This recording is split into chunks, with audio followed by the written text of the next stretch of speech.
Today, I'm joined by AJ Schrag, coach, hybrid athlete, and co-founder of the Stamford Run Club, a growing community built around connection, consistency, and making running accessible for everyone, no matter your level. And on Sunday, April 19th, that community is bringing something big to the city, hosting the Stamford Run Club 5K, 10K, and half marathon, marking Stamford's first half marathon in more than 30 years and reviving a deep-rooted running history. Please welcome my guest, AJ Schrag.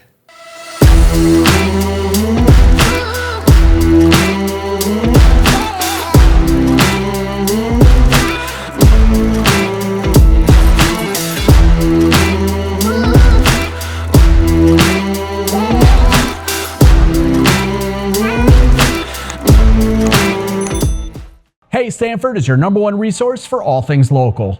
And if you're tuning into this podcast, I'm guessing the city of Stamford holds a special place in your heart. So if you want to rep the city of Stamford, Hey Stamford, the store is where it's at. We make comfy, stylish hoodies and tees inspired by our city. Perfect for anyone who wants to rep Stamford while keeping it local. Hey Stamford, the store is your go-to for local goods, gifts, apparels, and more. Stop by in person at the Stamford Town Center or shop online at heystamford.com. Your one-stop spot to support local and look great doing it. Thanks for having me, PJ. This has been a long time coming because you've been doing some really fun things in Stamford. I'm excited to get into it a little bit. Yeah, the community is doing a lot of fun things. Yeah. I like to tell people, people say things like, oh, you did this, and I say, nah, the community did it. I'm just a guide, right? Just help get things going. Right. A facilitator. A facilitator, yeah. There you go. I'm a teacher, right? That's kind of what we do. So, well, actually, let's get into that because for anyone meeting you for the first time, how do you describe what you do? Well, when people ask me like my career path, it is a unique story. So I went to UConn, graduated with an accounting degree. And I moved to New York City and I worked for Ernst & Young. So I actually have my CPA, which is completely out of anything that I do now, sort of. I worked in finance for 5 years. And then after realizing that I was like not loving being behind the computer all day, I was like, I need to do something else. And so I had a friend that was a teacher. And so that was literally quit my job, went back to school to become a teacher, which I've been doing for the last 11 years. So I've taught in a couple different districts, but I've been in Stamford now for almost 6 years. 5 years. 5 years I've been in Stamford. Yeah. How'd you end up in Stamford? So I was working in Avon for 4 years. I moved back home closer to where my family's from in Waterbury. And I really missed being near the city because I had lived in the city for a couple of years and that's kind of who I am. And so the happy medium between Waterbury and New York was Stamford. And so I applied for a job and got a business teaching job. So I teach business. So I still teach my expertise. Yep. Classes like accounting, advanced accounting, entrepreneurship, marketing, personal finance. So I still use my degree from UConn, just in a different way. Where are you teaching? I'm at West Hill now for the last 4 years. Oh, wow. Yep. Vikings, yes, Vikings. Yeah, it's funny because I was at AIT my first year, and then I got transferred to West Hill for the last 4. It's a great community, and actually, some of the students have become part of the Run Club, which is kind of cool. Yeah, that's amazing. Are you involved with any of the running programs at the school? So a student tried to form a run club at West Hill. Yeah. They obviously have track and cross country, but those are a little more controlled. Forming a run club at West Hill, there's a lot of logistics that would go into that and some liability stuff. So we didn't get to do that. So I just had the students join me downtown for Run Club. Nice. Yeah. That's good. In my bio that I read for you, it was coach, hybrid athlete, and educator. What does hybrid athlete actually mean to you? So a hybrid athlete comes from my work with high rock stuff. Got it. And so that's a competition that people do where they do some running and then they do some strength-based or cardio-based movements. And so it's become a very trendy thing since high rocks got more prevalent, I would say, in the US especially. And so that's why I use that term because I don't just run, I do strength stuff, I do the high rocks competitions, and then I also run. So it kind of mixes all those things together. And so hybrid is kind of just that, that cool term for the time being. Right. So when you talk about high rocks and long distance running, how has that shaped your mindset for everything? Well, So I was a runner first in the sense that I ran my first marathon and half marathons before I ever did a high rocks. Got it. And so the truth is, I did my first high rocks in June of 24 in New York. And the only reason I had done it or had signed up for it was because even though I could do all the strength-based things like a sled push or a sled pull or a row or a ski, I had never been a runner prior to 21. So only my introduction into running, when I saw the high rocks after, I'm like, oh, I could do that because I can run 5 miles. I've run 26, like no big deal. So I think maybe running is what made that feel more accessible, like the high rock stuff. How did the running come about? Was it something organically? Was it a group of friends just getting together? My story is with running is 2 parts. It's my before COVID, we'll say, before 2020, and then we'll say like in 2021. I feel like that's life in general. Life now, in general, right? that's true. So true. I used to run 2 or 3 miles. And really that stemmed from my own personal weight loss journey where I lost 50 pounds in 4 months. This was in 2017. Wow. Yeah, 2017. No, 2018, excuse me, 2018. And so I used to run, I used to work out in the morning, like strength train, and then I'd run at night. And that was like my own personal journey of running 2 or 3 miles. But I never ran more than that. Like that was probably as far as I went. And that was probably from 2018, 19, and 20. When COVID hit, I would definitely go for runs, but again, 2-3 miles max. When I moved to Stamford, I went down in 2021 to see the New York City Marathon, not to watch the marathon itself, but to be part of the festivities for the marathon. And feeling the energy that came from that, I was like, I'm gonna go do this. And so I believe I'm going into year 5, right? Because we're in 26, yeah. So in 2022, I ran the New York City half in March. I'm like, great, I'm gonna go run another one. I ran the Brooklyn half in May. And then right after I finished that, I signed up for the New York City Marathon that same year. So I ran 2 halves and a full in my first year of running. Yeah. And that was really my like introduction into running, like just kind of went full force into it.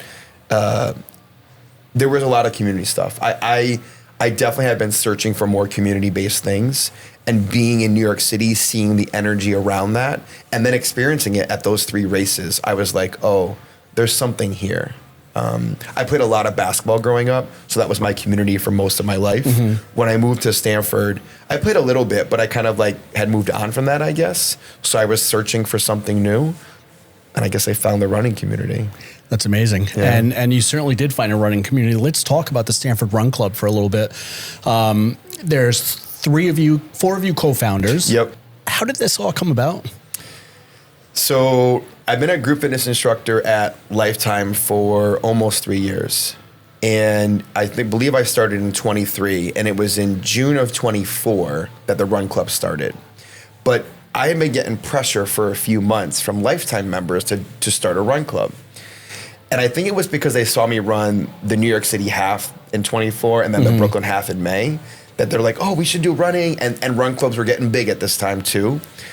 And I was like, well, I teach on Mondays nights. I teach on Tuesday nights. I teach Thursday nights, and I teach Saturday mornings.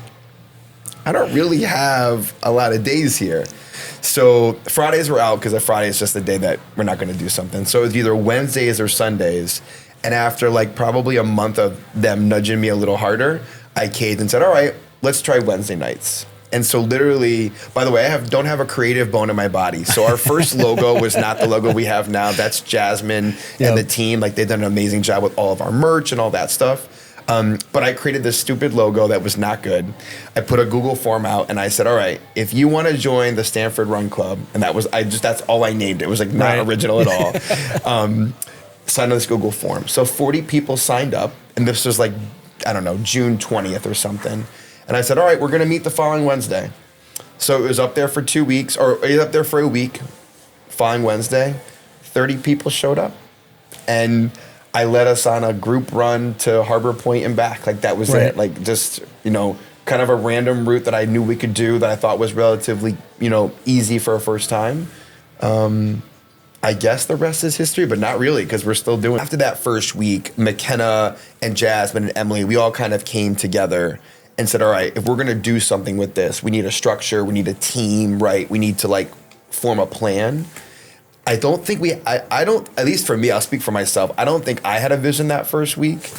But probably after, you know what I'll say? Once we got into July, so once we got into a few weeks of doing the run club, I think that's when I was like, oh, there's something here, right? Like it's more than just, oh, we're gonna get 20 or 30 people.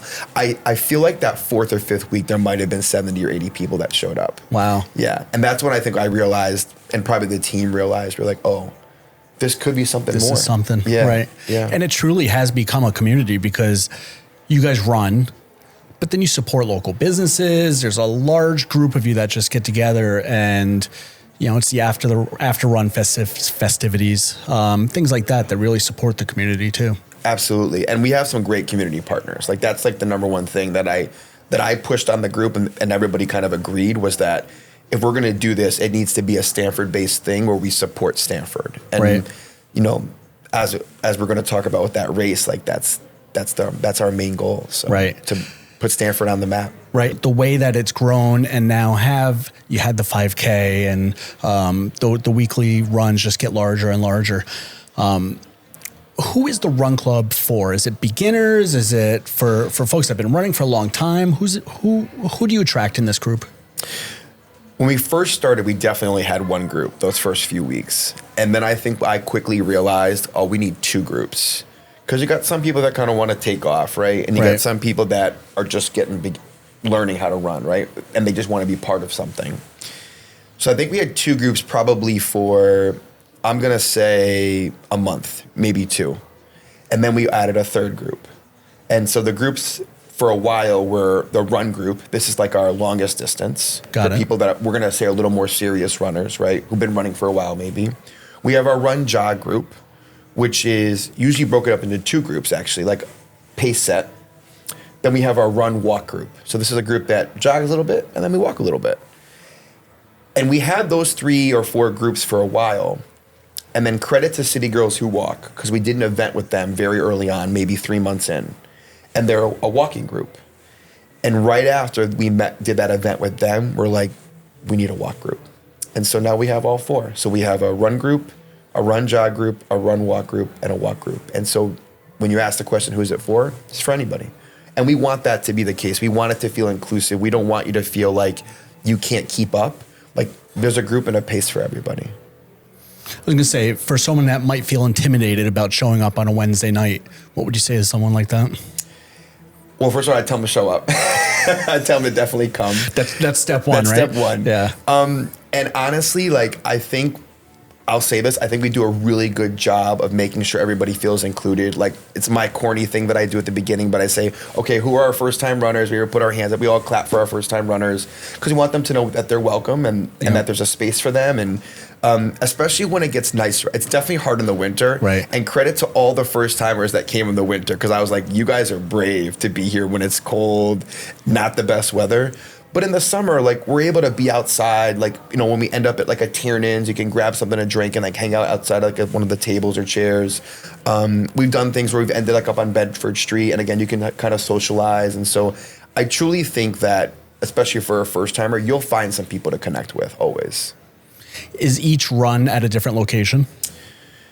We've pivoted with that. Yeah. So in the summer, we try to always start in Columbus Park, because it's a nice big open space for stretching.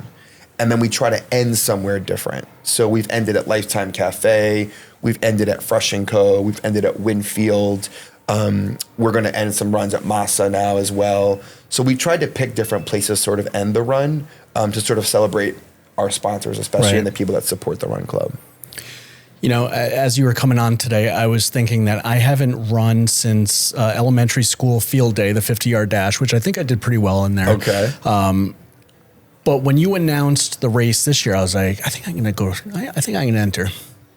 I still haven't, but we'll get you a spot, PJ. It's a goal of mine to do something like that, just to, you know, get into a group and get into a rhythm. And, you know, health and wellness is certainly top of mind, right? So I got to get out there with you one of these days. Well, join us for a run on a Wednesday. I should. Yeah, just come join for the run. But I'm that guy that's intimidated. That's why I was asking. Well, listen, come to the run walk group. Hey, listen, I lead, and I'll say this because it's the truth. I lead the run walk group. Yeah. And I do that on purpose.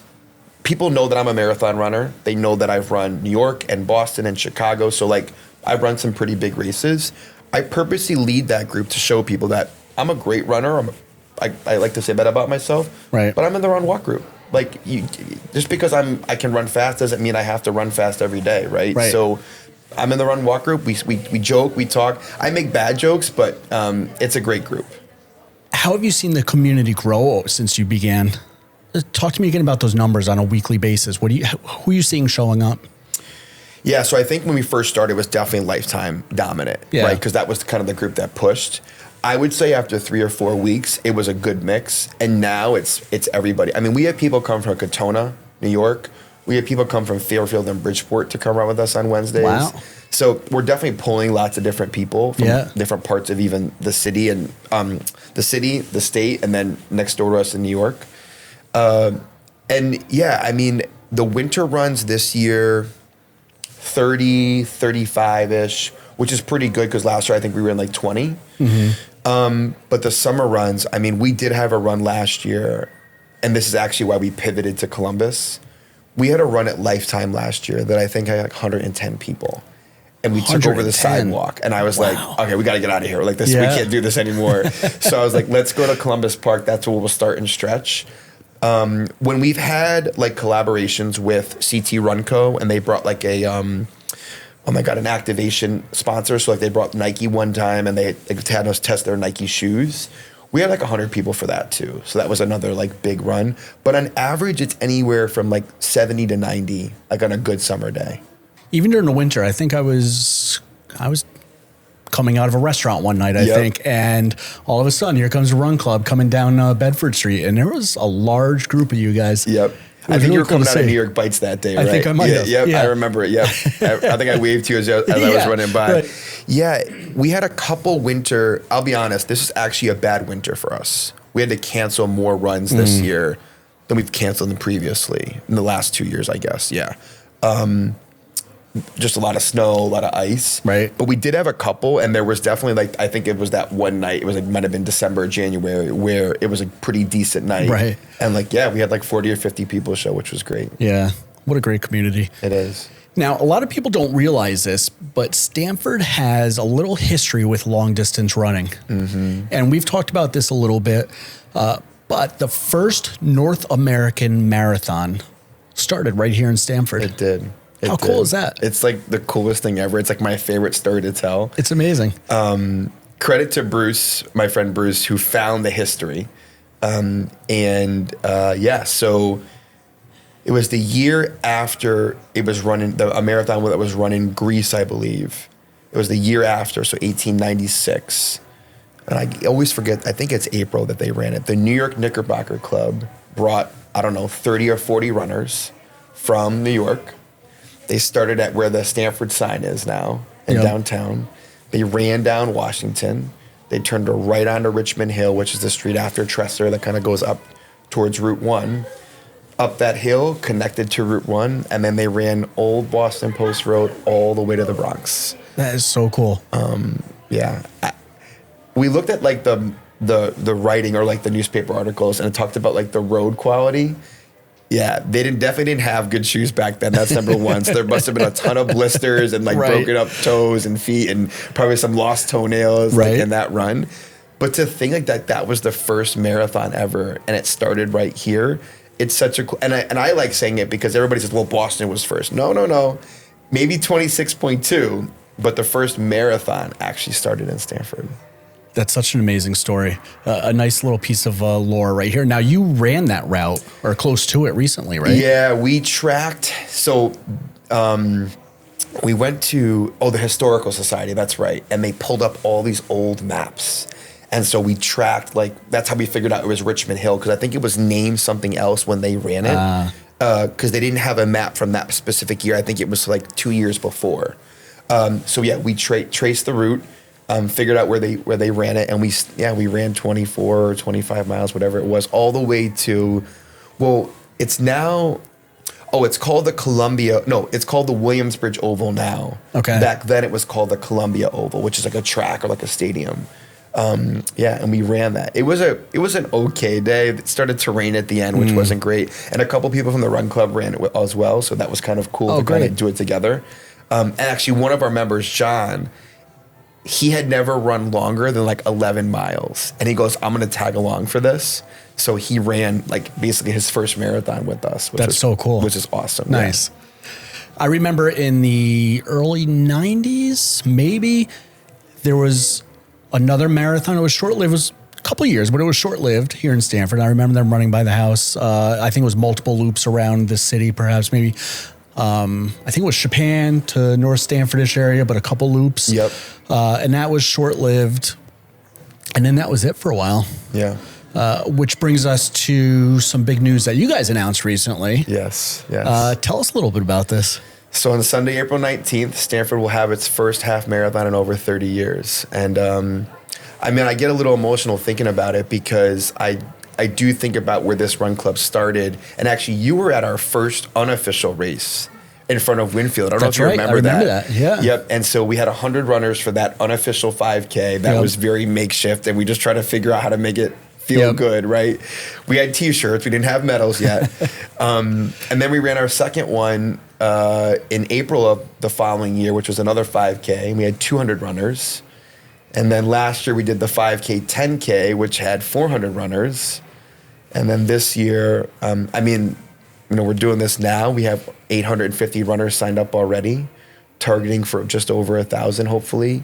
But yeah, we're going to have the first half marathon. So the race is a 5K, 10K half. It is a couple loops. Hopefully in the future we'll stick around, and that may change a little bit. But we're really, really excited to bring that back to Stamford. Now, why is there the 3 distances? Truthfully, it's about that inclusivity that our run club is, right? Like, a lot of places will just do a half marathon, right? Or they'll just do a 10K. Yep. And we've always kind of stuck to our guns about, like, you know, we're going to make sure we have multiple opportunities for people to run and multiple distances for them to run, because we want everybody to feel like they can be a part of it. It's also why, like, our medal, like, it was released today. It says 5K, 10K, half marathon. There aren't separate medals for different things. We do have to have different bib colors this year, as I've learned, for the different races, so people know which race they're in to remind them. But the medal is for everybody, and so having all three distances is really important to us. You know, having been to that first race with you guys and the one last year, and we talk about community. I mean, especially last year, seeing so many people show up ready to run and supporting each other there also was really incredible to watch. Yeah. It's a nice group. I think that's the thing that we keep coming back to. And actually, one of our runners 2 weeks ago, we were at Fresh & Co. Yeah, 2 weeks ago, we were at Fresh & Co. And it was our first run where it was a little bit warmer out, and we had like 50 or 60 people. And a bunch of people that had been hibernating for a little while were back at Run Club, and he walked away and he mentioned something to one of our leaders. He goes, "This feels like back to where we were." And he just said how warm, because everybody was high-fiving, fist bumping each other. "Hey, how you been? What's going on?" Right. Like, and again, credit to the people that stuck with us the winter, right? But of course, it gets a little warmer. Everybody comes back, and it's a really supportive community. And again, that inclusivity part, I just keep coming back to that piece. Like, there's a space for everybody. Right. Is there something that makes this race unique compared to other races in the area? Well, I'll say this. When you look at like the Sono half, right? I actually, we tried to like learn from them and kind of do some research. They have some pretty big sponsors that kind of like take over the whole thing. I like that we have 29 sponsors. I mean, it's a lot of logos for sure to figure out where everybody's going, right? But it's nice that it feels very community-based, even at that level, right? Like, you know, we definitely have some headliners. We have some people that have donated some bigger dollars, but there's been a space for everybody to kind of be a part of it. Right. And I think that's a nice thing, right? It's not just, we have one corporation that's sponsoring this race and nobody else gets a piece of it. Like, we have Massa, we have Tiernan's, we have Fresh & Co., we have Winfield from the Stamford community. We have a bunch of physical therapy organizations that are from the Stamford community that have supported us. So it's just nice that even that feels community-based too. Right. There's some familiar names that I see consistently through your events. Fresh & Co. is one, Winfield's is another. A lot of those the rehab places that you mentioned. I see Kane. Kane's listed a lot and popping up at your event. So it's cool to see people coming back and understanding that this is a group that they want to be a part of. They want to be a part of. Yeah. I mean, Kane and Lululemon like are our headliners. So they're like, I guess, our bigger sponsors. And they have some fun things. Actually, I'll talk about it. So Kane and us have a collaboration. We have our first shoe ever, which we just released this past week. So you can purchase that exclusively on race day. Cannot buy it any other time. So you got to sign up so we know your size, and they'll have your size at the race day. That is so cool. Yeah, it's awesome. Yeah. How did that come about? So with Kane, I'm an ambassador for them. I'm one of their community ambassadors. So I have a connection to them through like the High Rock stuff and the Run Club stuff. And I had been asking them, hey, I think this would be something the community would really love. And we just did another merch drop. I'm wearing our winter stuff here. That looks sharp. I like it. But I was like, it would be great to have a shoe. And they offer an opportunity for like organizations not as big, right, as like a football team to like do something like that. Right.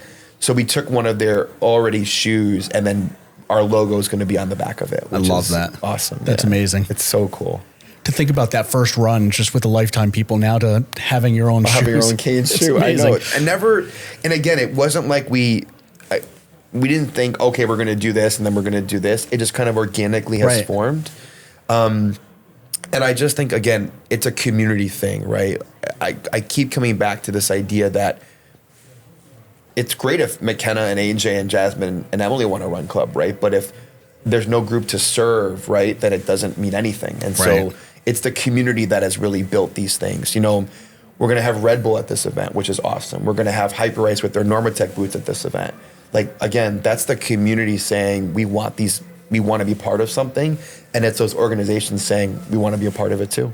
It's not just a run. There's a whole event surrounding it. Yeah. Yeah. I mean, we're going to have food trucks this time, which is awesome. And kudos to PJ for helping us with that. And, you know, we're going to make sure that we have like all the necessary things for like the run itself, like the Porta Johns, you know, picnic tables. Right. I think Kane is actually going to bring like a little recovery zone where they're going to do like ice baths. So that's going to be cool. The guy from Hideout, Ryan, is going to be there with leading those things. Yeah. So yeah, the whole community again just coming together, which is great. Very cool. Talk to us about what race day will look like down at Mill River. Hopefully organized. Step one, hopefully organized. You know, we're going to open up registration in case you need to get your bib probably around 6 a.m. And we'll give people about an hour and a half to do that. So they can come anywhere between like 6 and 7:30. We're going to try to start the festivities around 7:50, introductions, talking about the race day. The goal is to send the half marathoners out first around 8 o'clock or so. And if we can get the logistics to work, we're going to let them do like 1 or 2 loops before we send the 5Ks and 10Ks out so we can kind of all finish together. At the actual race day, so the fountain will have all of our vendors. So the recovery zone, there's going to be some giveaways from all the different groups. We'll have a stretch area with all of our physical therapists. The recovery zone, like we talked about, with like the ice baths, or the cold plunge. Sorry, I keep saying ice bath. That's an old term. It's cold plunge now. Then the food trucks are kind of be lined up on the dirt path, I guess, that leads sort of outside the park, and then picnic tables in the middle. And then the one thing that we're going to finalize soon is on race day, you'll be able to show your bib to some of our local restaurants and get some sort of discount day. So going back into the city to sort of like be a part of Stamford. Right. So not only is it the community of runners, now these runners are out there supporting local restaurants and everyone's getting involved. Exactly. And there's going to be cheering. So like, I will say this, and you and I talked about this already. Like we had a loop idea that we kind of wanted to roll with, right? And we had to pivot, which is great. You make changes, you make it work. What's great about this being 4 loops is that if you have a cheer squad out there, they get to see you multiple times, right? And a typical race, like even the New York City Half Marathon I just did on Sunday, I saw, you know, my friends one time on one spot, right? You know, 4 loops, you get to see your friends a couple times. So there's something nice about that kind of like 4 loop magic there. Talk to me about that loop a little bit. What's that look like, maybe high level for the half marathon?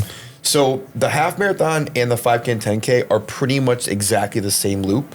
The half marathoners will run a slightly longer distance for their loop, which is going to be a quick in and out on Main Street where Columbus Park is, kind of going towards that red bridge that they created and then coming back down it.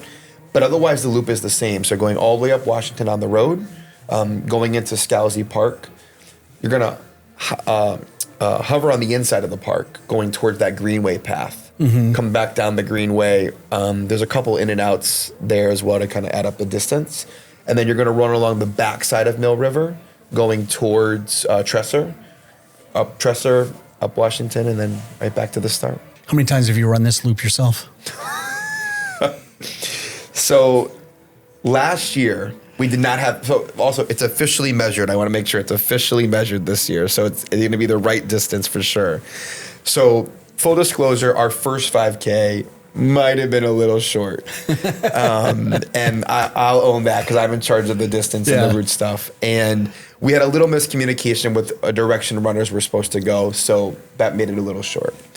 Our 5K, 10K last year, I ran and walked that route 15, 20 times. I was like, there's no way. If anything, it's going to be long. So your Strava badge says you ran a 5K or 10K. There was no question about it. Yep. This particular one I've done a few times, but that's because I know it's being professionally measured, so I can breathe a little easier. Right. Not a ton, but a little easier on this one. How's the response been so far for the race?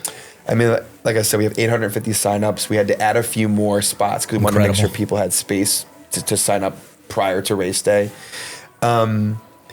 We're definitely a little short on volunteers. So if you're listening to this, make sure you volunteer. We'd love to have you out there. And you get a shirt if you volunteer. We'll give you some coffee. We'll give you some bagels. That's going to be the biggest thing. That'll be our biggest push towards the end, is making sure we have enough volunteers. We're working with, obviously, the Stamford PD, the city of Stamford, to make sure we have everything blocked, make sure the roads are safe. But we definitely need volunteers out there for a couple of things, right? Support for our runners and our walkers, for sure, to hand out that water, because we got water stations. That's another thing we've added this year. And then, of course, where there's certain in and outs are, we want to make sure people know the directions they're going. So, again, we need those volunteers if you're out there. Number one, kudos to the city of Stamford and the police for seeing the importance of something like this. Absolutely. That's incredible. Absolutely, yeah. And speaking of volunteers, last year I saw Emily, Jasmine, you, McKenna. You guys were doing it all. Yeah. Checking people in, directing people, getting people lined up for photos. We're at the start and finish line.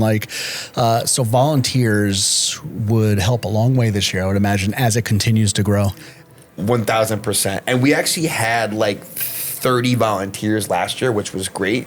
With a slightly bigger race, we're trying to get closer to that 50 number now, so we have enough people on the physical course. And there's been and again, we have about 20 or 25 right now, so we're about halfway there. But volunteers are definitely key. And we had some great people step up to help us with, getting people checked in at the start, and then getting things set up. But yeah, volunteers are very, very, very important. In terms of running a race, what would you say to someone that's on the fence about running that day? Well, here's what I'll say. You get a cool shirt. You get a really nice medal. You get food. And I'm going to say you get one of the best communities in Stamford to support you. And I'll tout our group as one of the best communities, because I truly believe that.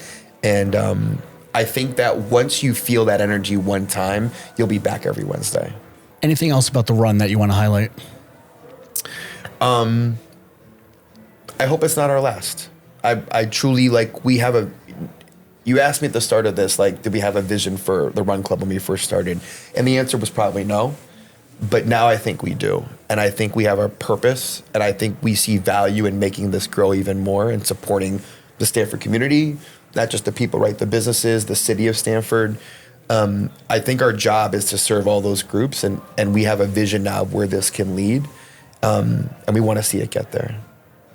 Incredible. AJ, where could people find you? Where could they learn more about the Run Club and the upcoming race? So first I'm going to plug Strava, because some people don't know. If you don't know what Strava is, it's a tracking for exercise. It's mainly used for running. So we have a great Strava group and we're verified now, which is a big deal. I like to point that out. So you can find us on Strava at the Stamford Run Club. You can find the Run Club's Instagram at Stamford Run Club, and then you can find me on Instagram at AJ Schrag. AJ, thank you for joining the Hey Stanford podcast. I can't wait for this race. It's going to be an exciting day. PJ, thank you so much for having me, and thank you again for all the support. You've been incredible to us. Thank you. Maybe one day I'll join you on a run. And Wednesday night, 6:30.